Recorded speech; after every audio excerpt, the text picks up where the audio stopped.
Welcome to The Curiosity Solution. I'm your host, Beverly Beal. Join us as we explore the science of curiosity, share stories of people who've used curiosity to improve their lives, and maybe inspire some aha moments along the way. Hello and welcome to the newest edition of the Curiosity Solution. I'm your host, Beverly Beal, as that little ditty said earlier. This week, my guest is the amazing, the fabulous, one of the most talented women that I have been able to be acquainted with, Miss Jeska Bailey Forsyth. She's very fond of saying there's no ick in her name, and I've noticed that there's really no ick about her at all. So welcome, Jeska. Hey, so I first really met her when she was here in Austin doing an outdoor concert. That was like a concert in the park. And when I first saw you, this was one of the Will Taylor events. I've forgotten this. I remember. Yeah, I haven't, because you amazed me at that point. You were I could tell that was kind of, you were still a little nervous. You're being out in the elements sometimes is not always the easiest to play and really project. I was trying to play instruments. That was one of the first times I was trying to play. Oh, really? Yeah. Okay. Because you had this cute little tiny like mandolin or I don't know what it was. Ukulele, yes. Yeah. And it was like this little toy thing. And for a hot second, I was actually wondering if that wasn't just for show or if that was a real instrument, because it's like, this thing is too tiny to really. But since then, you play, how many instruments do you play? I know my husband loves the saw that you do. Yeah, the saw. I play the saw. I play guitar. I play ukulele. I do hand percussion. I mean, I can play some other instruments, but not well enough to list them as something I play. I'm still very much learning. You're also an incredible songwriter, and the thing that I think is the most intriguing is your focus of your songs. Can you tell us a little bit more, the whole curiosity piece, about, why you chose murder as kind of your focus? So it's not a murder per se. It is Okay. the genre of true crime. And it's the genre of true crime kind of meshed with feminism and the way everything's kind of going with the world now, that things are kind of coming to light that were wrong. And that I personally think that, I think that they are historically important to us because it's history, but murder ballads are disgusting. And and I hear them sung all the time, and they're usually funny. They usually make light of the situation. Like the one I talk about a lot because my husband sings it, is Delia, and just the lyrics to that song are horrible. It's a man talking about a woman that upset him, and he abuses her, and in the end he kills her, and he tells the listener, if your woman does what Delia does, you could do the same thing I did. And it's written in such a funny way, and it has been loved and listened to for a long, long time. And I remember hearing it and listening to the words, and I was on stage with Guy, and I made it kind of funny, but I was like, what are you saying? Like, do you hear the words? And I think that experience meshed with my own personal obsession with true crime has led me to the genre that I'm in right now, which is a true crime album that I'm working on. I hope to help break the perpetuation of abuse through music. I'm not glorifying the culprits. I am lifting up survivors. I am talking about people that unfortunately maybe didn't survive. I'm talking about situations that still need so much help, just from regular people, from Congress, from I mean, a lot of things like stalking and rape, and just an album that is going to help heal and educate and unite women. I also hope that it will help break down those barriers that women feel between each other, that we're inherently taught from childbirth that we can't trust each other. Oh my gosh. That speaks so much to my soul. One of the things that shows up for me and as a an energy coach, transformational coach, is this pattern of almost implied bondage. This implied that, okay, well, you're the woman, you're supposed to be in the support role, you're supposed to make everybody happy, you know, mold yourself into a pretzel, if you're lucky enough that it's just a pretzel, to conform to everybody else's standards. And so, like, just in that song that you referenced, that your husband Guy Forsyth Delia. sings, Yeah. the No, no, Delia. no, no hit on Guy. No hit on you, No, no, man. no, no, of I know course you not. love the song. I'm just using it as an example. But it's a great example of how that type of patriarchal ownership notion shows up in very insidious forms that you don't even think about. The you're just singing along, da da da da da. This is a great song, and then next thing you realize is like, oh, hey, she's they're talking about killing a girl, or abuse. That is as if it's their right. So Mhm. again, from an energy standpoint, I love that you are uh, taking that back and transforming it. And one of the things that I've just really admired about you is how you stand in your power. And that makes you a little bit of a lightning rod at times, I'm sure. How's that working out there? I mean, because it really, I've seen you doing more and more shows. You're getting out there more. You're pushing some envelopes, which naturally makes a few people uncomfortable.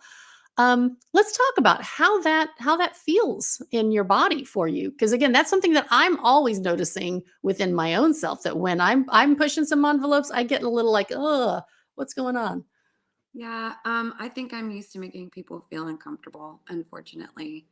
I think that I've made my family uncomfortable my entire life.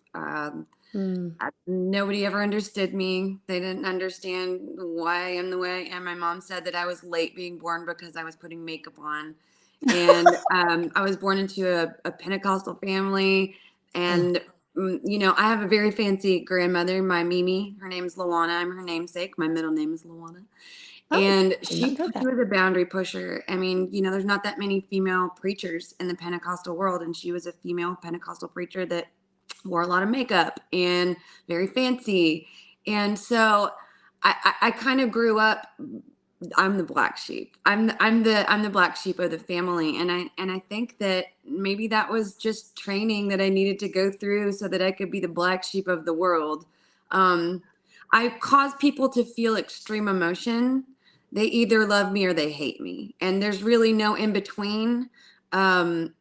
People feel it immediately, and through time people come around, the ones that don't understand me or they don't like me, because I find that most of the people that don't like me or hate me is because I make them uncomfortable. They don't understand me, and they take me as a threat, and I am Mm. absolutely not a threat. I'm not a threat. I'm willing to talk to people, and it's exhausting.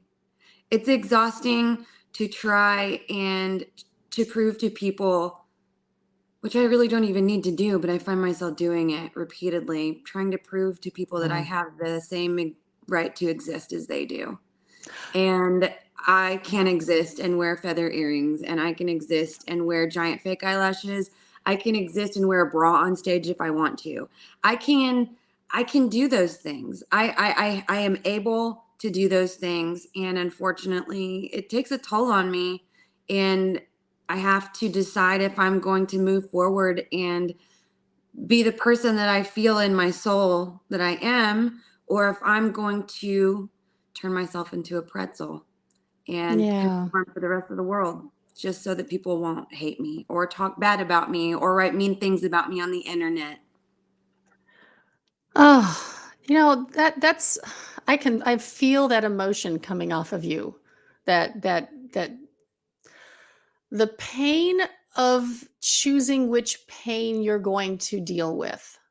The pain of either being authentic to who you are with those fabulous feather earrings, by the way, and that fabulous leopard animal print sweater or whatever that, jacket or the shirt top. I love it. I love it. Um, or the pain of losing yourself to become that which other people approve of. That phrase, the being the black sheep of the family. I understand that. Um, and I've actually done a little bit of, looking at that. Why is it that we always say, "Oh, well, the black sheep isn't worth it?" It only has to do with the fact that the value of the black wool was, or the fact that it didn't have as much value, is because it couldn't be dyed anything else other than what it is.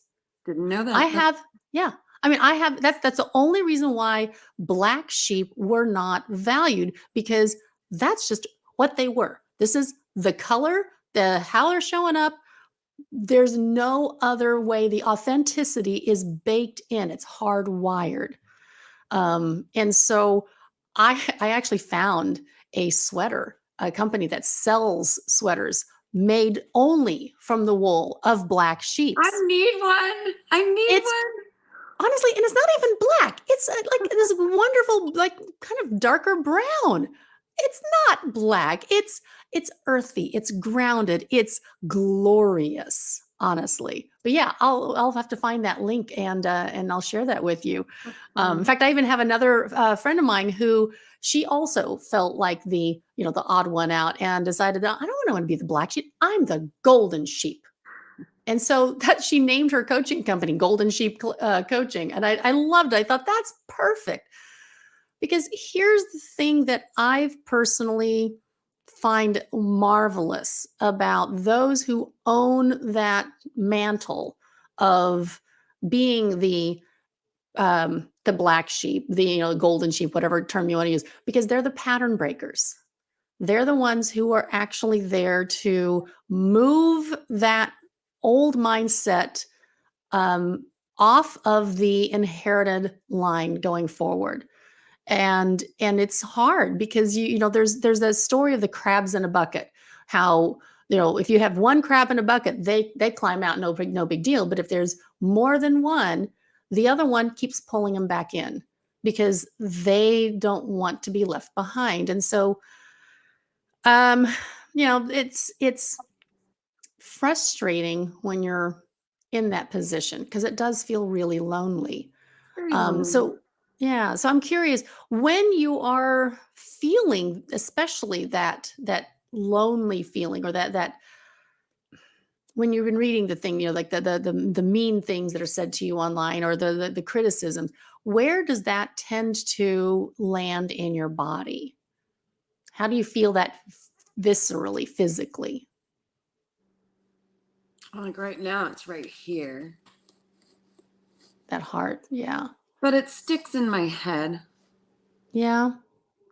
Like So, you can say that they don't hurt and that they don't wound you, and I've gotten much better at that in the last probably 5 years. Knowing who I am and being more comfortable with who I am, and so the things that other people say don't matter as much. But it still sticks in my head. It's yeah. hard for me to listen to wonderful people like you say things that are nice about me. Um, it's hard. Like Mhm. when you say like you're the most talented person I know, in my brain I'm going, no, I'm not. Or like I hear it. Yeah. It's very much someone in there that's like, nah, no, you're not. You don't deserve that. You're not good at. Yeah, you can play 4 instruments, but you're really not that good at it. But you also are a brilliant photographer.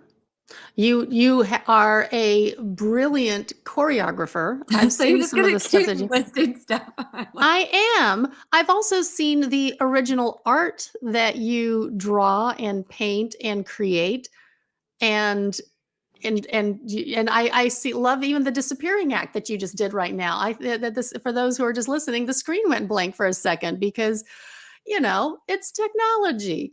and you just keep on going. Anyway, also the braiding of your hair. Oh my gosh, you are so talented at creating these hairstyles. For those of you who may have not seen what Jeska looks like, she is this radiant redhead with, I don't know, maybe you've gotten a trim, but at least it's at least waist length hair, and it's a little, yeah, it's stunning, absolutely stunning. Um, but so let's just kind of, would you like to do a little role play with me? Yes. Okay. Okay. So one of the things that um that I do when I'm working with someone who has that feeling like you're just absorbing everybody's negativity that is coming at you. And for someone who's on stage a lot or in front of the camera a fair amount, anytime you're in a visible role, there will always be somebody who thinks that, oh, you're just being too much. You're just, aren't you just the little Miss Fancy Pants, being a little extra. And my response to that is, honey, I'm guacamole. I am going to be as extra as I want to be. Yeah. But it does feel bad. So the first thing I encourage people, this is honestly, this is the exercise that transformed my world. This is what made it possible for me truly to even contemplate being out there with these energy gifts that I have, this knowing that I have. And it's when I learned what life was like when the only emotion that I was feeling was my own. Have you ever had that experience? I don't know. Okay, so then because you're I'm like, I saying need you that, to repeat that so I can listen to it again because I'm like, I okay. don't know. So before I had this I went through this exercise the very first time. It was in a class called energy hygiene, and it was a way of disconnecting all of the other inputs that people were sending my way, and then kind of putting a shield around myself. And it wasn't until that point, that moment, that I realized I had been running the energy, the vibration, whether it was negative or positive, it was all like this constant hum in my head. And until I did this and the world got quiet and I realized that the thoughts that I was listening to were just mine, I honestly don't know how I lived so long and survived so long before then. I think, let me think, that was in 2008. So I was 43 years old before I even knew this was a thing and that didn't have to be that way. So let's play if you don't mind. Sure. Because I would love for you to have that. Because again, there's so many brilliant ideas in there and so many things that are needing to come out. I want to make sure that you are able to be as grounded as possible. So thank you for indulging me with my own curiosity piece. Yeah. All right. So the first thing, everybody is constantly sending little like energy Wi-Fi signals out to different people to see, is this person safe? Does this person like me? Is this person in a bad mood? I know for me, some of that kind of was almost a trauma response, as because my dad had PTSD as part of his experience in World War II. My mom was 39 when I was born. I'm the youngest of eight. I'm an older. I'm that older crowd already. Um, but PTSD doesn't have to exist from war. So I was always kind of mentally, energetically testing the waters, and I didn't know that's what I was doing. To know is like, okay, now can I be loud today, or do I need to kind of climb into the corner? And and I honestly believe for women, because again, more, women are saying, oh, well, more women they have all the, more intuitive. No, I think it's that women historically have been more traumatized. And so we have to really be careful about where we send our energy. So if you can think about all of those little connections that stick, that not only are we sending those out for other people, but they're sending them out to us. Certain people, empaths, tend to be stickier than others. So let's go ahead and just imagine that you are can like see all of these different little connections, these little hairs as if they're all over you. Can you give me an idea of, just indulge me, and you can either close your eyes or you can just see if you can imagine what that looks like on you.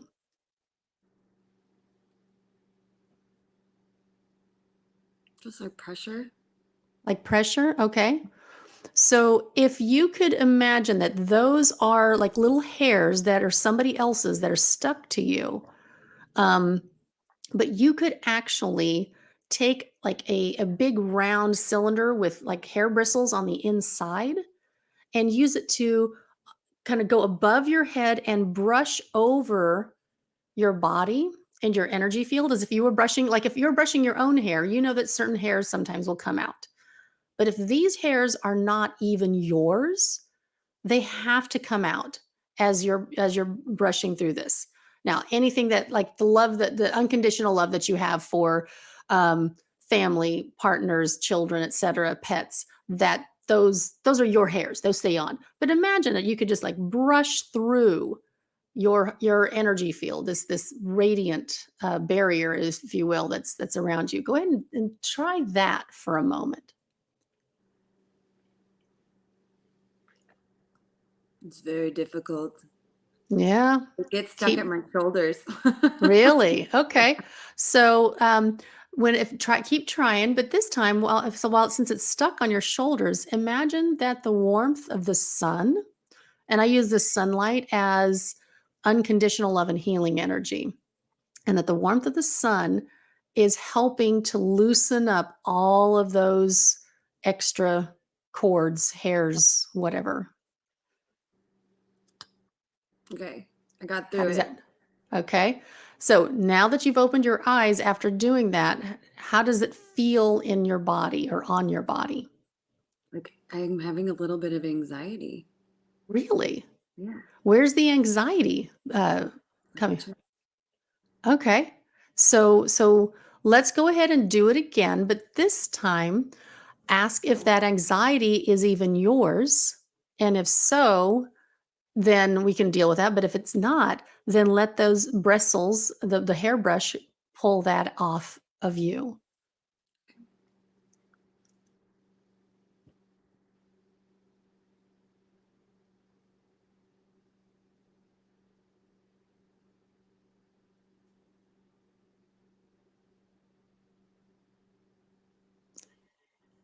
Okay.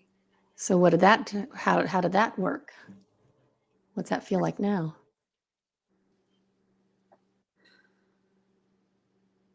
I don't know. I feel a little bit of anxiety. Okay. And that's fine because this is a whole new experience. Um, you have pulled off a lot of this other stuff that was protecting that was keeping that barrier.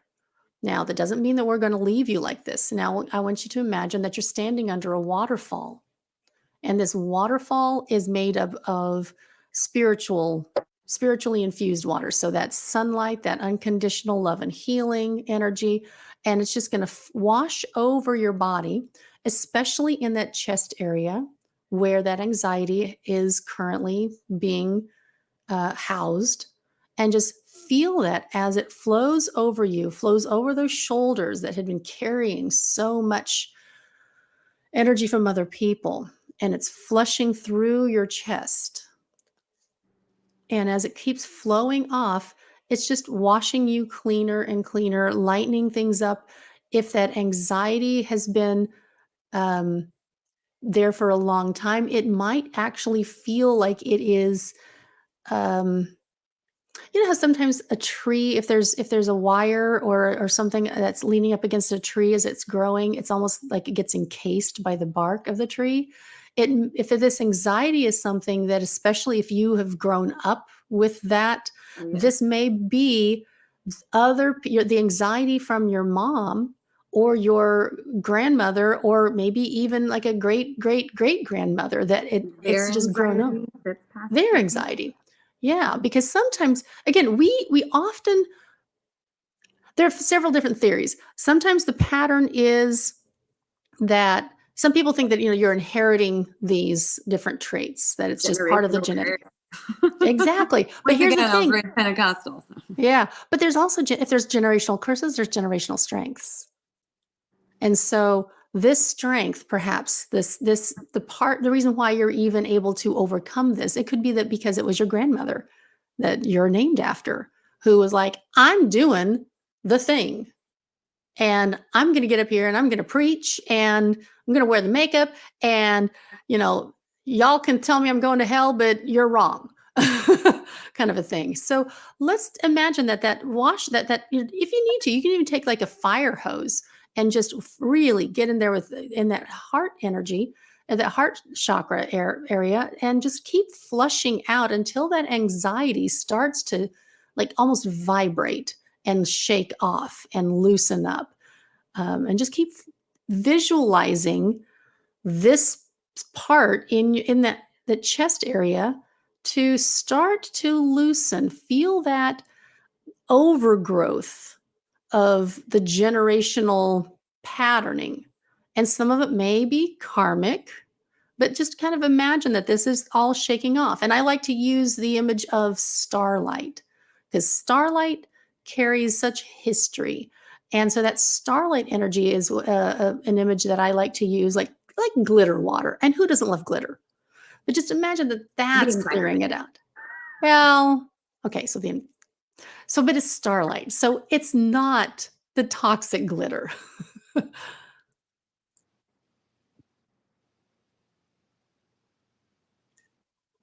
Now, for some listeners, if you're hearing a little something extra on the other side, one of the things that I do when I'm processing energy for other people or myself is my body has chosen a little burping. So please forgive me. I'm not trying to be rude, but it does mean that Jessica here is shifting some things in her system. Now, the other thing that I'm feeling as you're doing this is intuitively, I'm wanting to send more energy into the back part of your body. So from like the back of your neck and the upper part of your back, I'm wanting to send more energy there to kind of add extra warmth to help loosen this up. How is that feeling in your heart chakra now? It's making me have butterflies in my stomach. Really? Okay, that's another sign that means that you are shifting things out of your field, that you are releasing that. Some people do get the little butterflies in the stomach. Other people will get um, like a goosebumps. I burp. Yay me. Um, You got a fun one. it's there are others that are even more fun. Apparently, there are some people that release the other way, and I'm like, okay, thank you for the burping. I will take that instead of the other one. That's this is embarrassing. That's really embarrassing, Yeah. for me in my brain anyway. Okay, so let's take a look now and just kind of imagine that now that you've kind of gone through that. How does so is there any more anxiety left in that heart? Oh, yes. Okay. Okay. So if you could imagine that you could take that anxiety out of your body and give it a shape and a color, what would it look like? My first thought was like yellow Play-Doh that was just, when you get Play-Doh and you just squish it and it's a weird shape? Uh-huh. Uh-huh. Okay. So let's put a bubble around it just so that it just stays contained. And now remember I talked about that starlight energy, having the healing things on a karmic level or on a inherited level, like the genetic inheritance. Let's have that starlight energy shining on this yellow Play-Doh. And is it a bright yellow or is it a darker yellow? Yeah. Pretty bright? Okay. Okay, so go ahead and let that shine on there.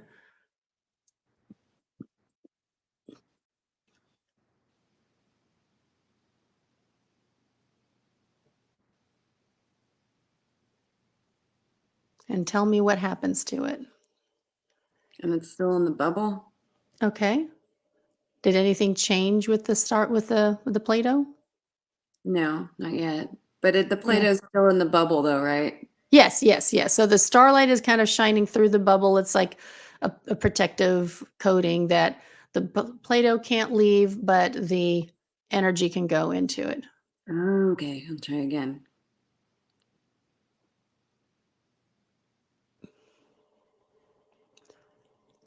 And then actually what I'm also so I'm muscle testing while we're doing this, while you're going through this process. I'd also like you to invite the energy of the planet, well, dwarf star Pluto. It's a planet. I'm sorry. I grew up only 10 miles away from the town where the person who discovered Pluto grew up. So it's a planet in my book. Okay. So we're going to bring that energy in. Now, for those who are listening while she's doing this, every planet, you can do your own, look it up, but there are emotional connections to every planet in the solar system and even some of the other asteroids and such. Pluto for me is healing things on a some have referred to it as the dark feminine, as the birth, transformation, death. It's a ending and beginning all at the same time. So when this energy is coming in, sometimes the energy will kind of take the form of a human, because that our brains tend to like interacting with more humanoid things. How did that feel for you, Jessica, while you were talking you're doing that? What's going on with that Play-Doh stuff? It melted into Uh, like liquid Play-Doh. ooh, okay. So now let's go ahead and take sunlight and then just shine straight up sunlight on the melted Play-Doh stuff and tell me what happens to it. It's bubbling. Okay.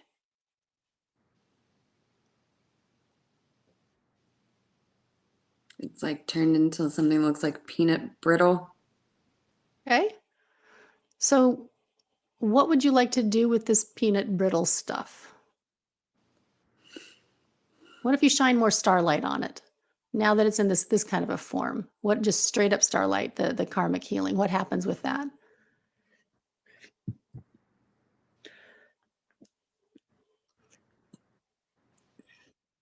It's like turning into powder, Great. like sand, almost like dry. Okay. What would you like to do with this sand now? Or it just blew away. Awesome. That's exactly what I was hoping you would do. Okay, great. Now that this is blown away, let's take liquid sunlight. So again, healing, unconditional love and healing, and just go into your heart chakra area where that Play-Doh used to be, and just flush it out. Make sure there's no more other little teeny specks of that Play-Doh stuff that was in there.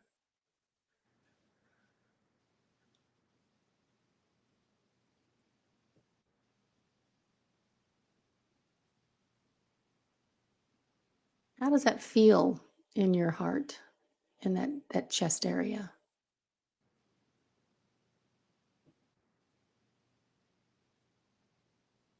Like there's still little pieces of Play-Doh that it's washing away. Good. Good. We'll just keep on doing that. And that may be something that continues Yeah, over that's the what my next, brain was saying. Like you're gonna have to do this yeah. a lot. And that's okay because but how does it feel? So maybe there's just some little pieces of this yellow Play-Doh stuff. How does it feel overall now in that chest area? When you're is that anxiety still there? Feels vulnerable. Like I'm Okay. just used to having it there. Mhm. Yeah. That's one of the difficult things about when you're letting go of these kind of big patterns because it's like if you've had a cast on your arm and after 6 weeks you at first it feels so heavy and then you get used to the weight, but then when the bones have healed they take the cast off and suddenly your arm feels like it's light as a feather. And it does. It feels very vulnerable because you've gotten used to things being that way. What I'm encouraging you to embrace is you had been holding on to this anxiety that wasn't ever really yours, but you ended up claiming it as yours because of feeling like, I don't belong in this family. What am I doing here? But every time you turn around to try to fit in, you felt terrible and exhausted until finally it's like, I got to get out. And then you tried to be yourself and you were again reinforced that, well, aren't you the weirdo? Look at you, Miss Black Sheep over here. And so, yeah, that could feel that push pull is not fun. And, um, it's great when you can let that go, but then you start to feel like, oh dear, I'm this newborn baby. I'm still trying to walk again on these new legs. What if I fall? What if somebody hurts me? What if they don't like me anymore? And that's where the feeling of, but what if they don't like me, which me were they not liking? Were they not liking me, Jeska, or were they liking this other version, this cardboard cutout that was there for For sure. the pretzel version? Yeah, the show. I mean, you don't know anything about performing, Yeah. not at all. Yeah. You're up there on stage. You have to perform. That's different than real life. Not really. So, Not in my experience as much. yeah, say some more. Just having to pretend so that I fit in, to conform, Okay. to especially with men, Mhm. pretending like certain things are okay when they're really not okay. People that have power over me, just using that power and me being afraid. Like it's all horrible, but it's all an Mm. act. It's all pretending. It's all pretending, and it's exhausting. What if I'm curious about, um, what if this vulnerable feeling that you had now in your heart, let's finish this up and then we can kind of talk some more about how the baby steps could be to reground yourself into your own power, because like right now when you've had that many layers of, you know the tree growth again over this, it's not safe to be me, um that takes a little bit of time to kind of release that, but then get used to the new way of saying, actually it is safe to be me, and it's only safe to be me with these people.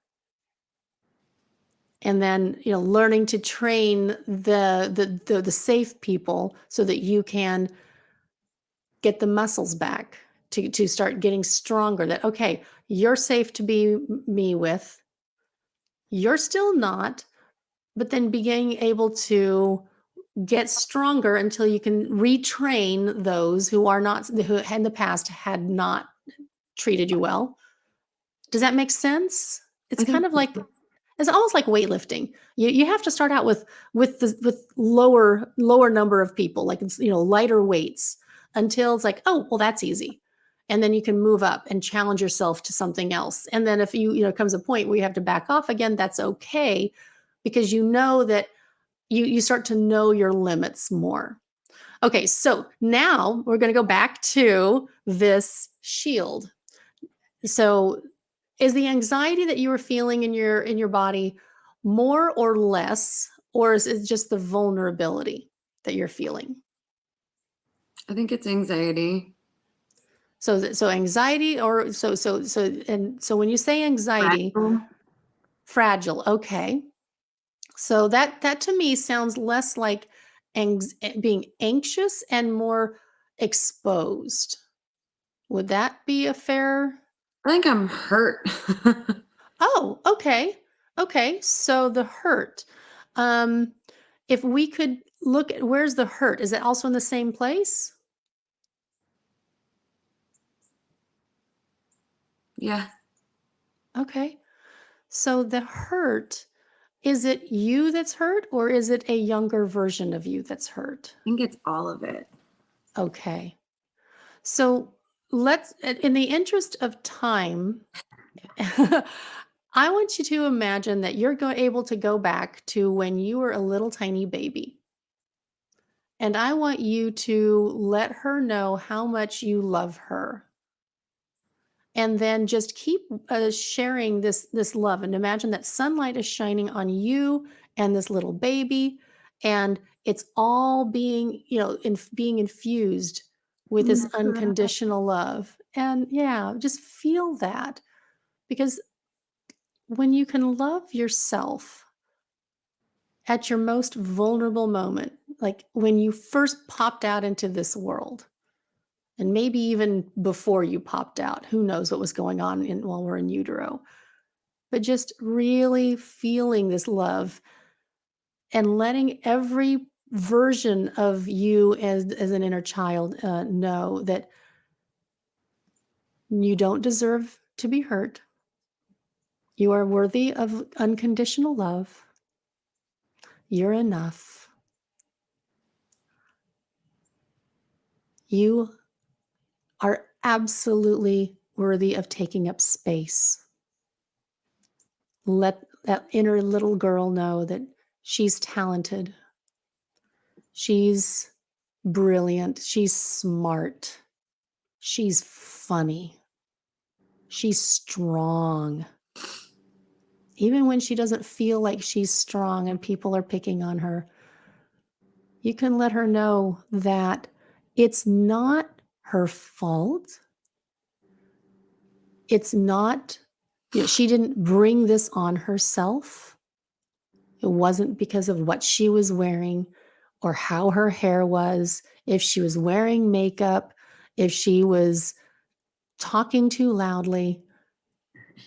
That is not her fault, but it is her experience.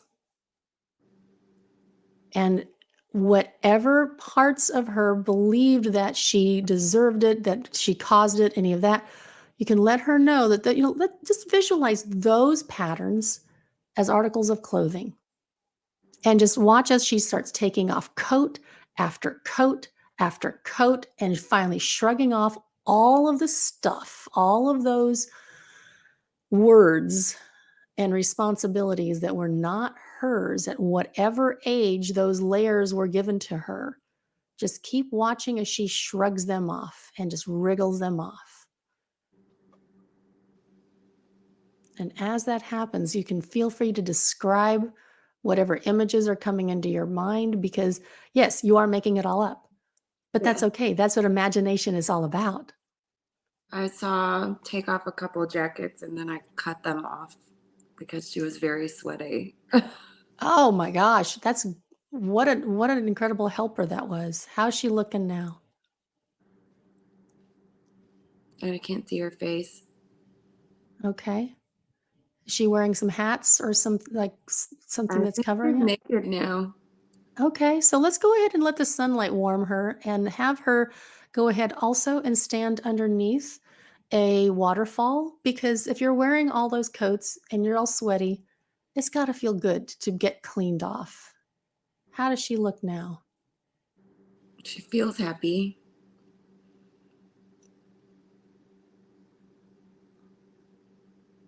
I think she's smiling. Excellent. So now that you've helped her out of that, how does that feel in your body now to know that you've helped her wriggle out of all of that stuff? It feels good. I think it's helpful to know that you can be there for yourself, even retroactively. Yeah, absolutely. Absolutely. Um, so because the whole title of this is being, the curiosity solution. Thank you for indulging in that. Yeah. We're all going to kind of close this little loop here as part of this process is now that we've really released your inner child from a lot of these layers, we've helped release some of the anxiety that was living in your heart. How's that feeling now that we've helped her? Is it still feeling the vulnerability, or how Yeah, does it's that still feel? there. It's not as bad. Like the voice in my head saying it's just gonna come right back. She's Okay. gonna put all So the jackets back on. Okay, so ask. So boy, we're really going in for this, though. Thank you for yourself for your indulgence and for your Sorry if I'm making it cooperation with too this. long. The voice in your head, whose voice is that? It feels like it's mine. It feels like it's me. Okay, so let's take the version of you who's giving that voice and that it keeps telling you that voice. Put them in a bubble. And then take a golden net and throw it over the person. And this is going to go through that bubble, and it's going to go through that person, that version of you's energy field. And it's going to pull out all of the energy that is not resonating with the highest light and love. And just keep pulling it out until that version of you is not the mean person anymore. Tell me what happens.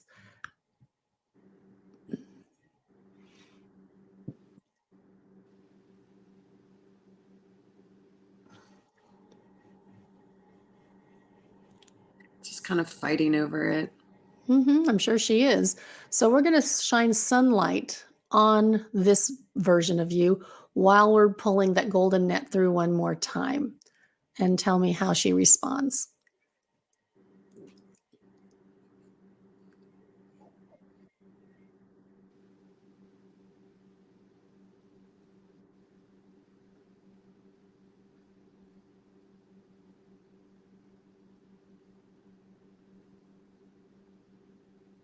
Okay. She's in the net and she's not happy about it. Okay. Can it go through and pull things out, or is this the whole part of her in there? I don't know. It That's looks like okay. it's all of her. Okay. So then take the whole thing and just throw it all into a black hole. Because what this is not an unusual experience that I've had with clients, because sometimes those awful voices, they're not even of this realm. It's not that they're, you've been, an entity or anything like that, but it's an energy that is not vibrating at the level of this. It's like it's I understand what you're You saying. say it, yeah. So I'm trying to be very careful here, because I know some people get really fixated on, okay, well, it's not, if it's not a high vibration that is bad, if it's a low vibration that is terrible. No, it's a full range, but it's like it's part of you that got locked into this overly negative, hypercritical. Vicky. It's like it keeps pushing the button for um the anxiety, for the fear, for the self-criticism. And it's like it's a feed chute. You see, I grew up on a farm, and so we'd have these uh slides that would open up for the pig feed to come out, and it would get open, locked open sometimes, and everything would come out. And so of course the pigs would love it. And so this part of you is just like, okay, this is great, I'm going to keep eating all of this negative energy that keeps coming out. We kind of need to starve them. It's like, no, that's not how this works. We are receiving constant unconditional love that's from source. We get to receive unconditional grounding from earth. We are this wonderful conduit up and down, this vertical conduit, but you're just trying to like suck me dry right and left, literally. So we're gonna get rid of that. So now that we've got that out, you get to choose every time that reminder, that memory of that. Well, of course, it's going to come back because blah blah blah. You can remind yourself that, oh, that's the echo. I don't listen to echoes. Can you Isn't do it that? interesting how your mind can like without you even thinking about it, can say stuff to you. Oh yeah. I think it's Yeah. crazy. It's it's wonderful when you can remind yourself that that's the made up part. That's the piece that came from somebody From else, some trauma. other version. Yeah, it could be from trauma. It could be, we're swimming in a rather toxic soup. And again, some of it is toxic, some of it is wonderful, but we often if find ourselves magnetized to whatever experience you're most familiar with. And so when you can keep reminding yourself that, oh, that voice, that belonged to a period of my life that is no longer mine now. And you can kind of keep going. But you're always having to stay on top of it. Mhm. It's like washing your face or washing your hands. You go out, you dig in the dirt, you get muddy. Okay, you go in, you wash your hands, and you're good until the next time you need to go out and do something else. It's not that you are a terrible person or that you're failing. It's just you're getting out there and you're living. And that means you're going to have experiences that are not going to be always pleasant. So Mhm. kudos to you for doing this. So the last thing that I really want to do here, now that we're doing that, I want you to imagine that you are able to take this new version of yourself with your inner child, without all of those terrible coats, without this inner voice telling you that, speaking all those mean things to you, with this anxiety slash vulnerability slash fear of it coming back in your heart, released, that you are now able to take this bubble, this 2 layers of white light, creating a bubble around yourself, and a layer of purple light on the outside. This was how I was taught when, again, back in 2008, when I first learned this. I love it because I always put a hole at the top so that you can constantly send and receive information to and from source, God, the universe, whatever term you want to use. But there's a little hole at the bottom so that you can always take any of those emotions that come up. They have a place to go down, they have a place to release, but you can also receive that grounding energy coming up. So that way you're in this constant state of flow and inspiration. But here's the cool part, Jeska.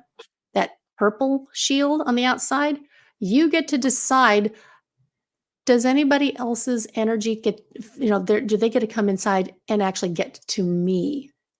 Can they get to my heart? Can they get to my mind? Can they get to, my stability? This purple layer is programmable. The You purple can layer is have what? I'm sorry. the purple layer is programmable.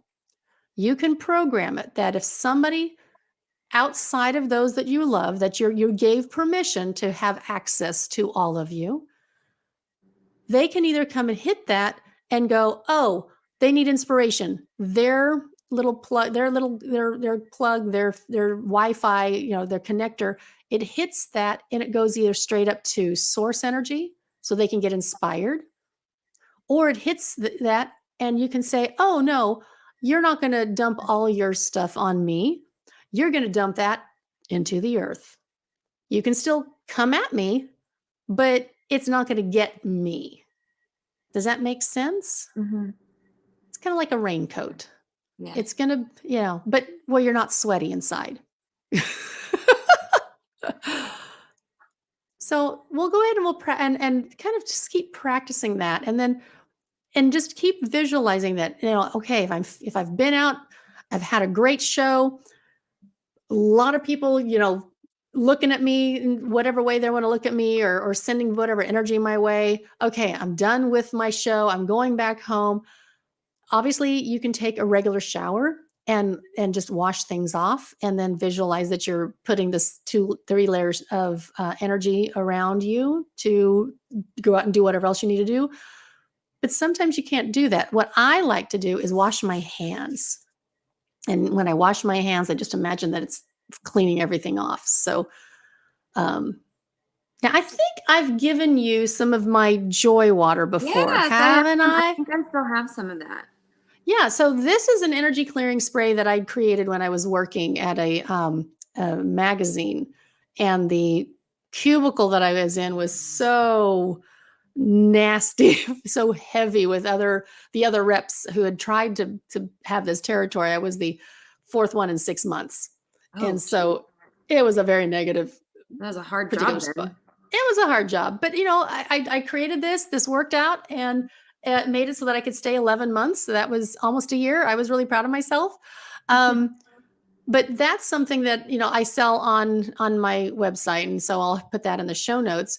But there are lots of other products out there. There are lots of visualizations. How do you feel right now that because I'm curious how this particular thing worked for you. How do you feel in this moment? I feel like I need to practice it a lot. Okay. I feel like that I just need to probably do it all the time. Yeah. It's important to do it frequently when you first learn the technique, because again, as women, many of us are programmed that we are their dumping ground for everybody's energy. Yeah. Um, especially it was especially hard for me to remember that it's okay for me to care for my children without having to absorb everything that they're giving me. Yeah, I have a 13-year old. Yeah, that's a whole nother that's She's a got a whole different lot. Like session. maybe she should have a session with you because she has gone through so much in her short life so far. Yeah, well, I would certainly want to, work Cleanse with her that, up a but little bit so she stops hitting me so hard.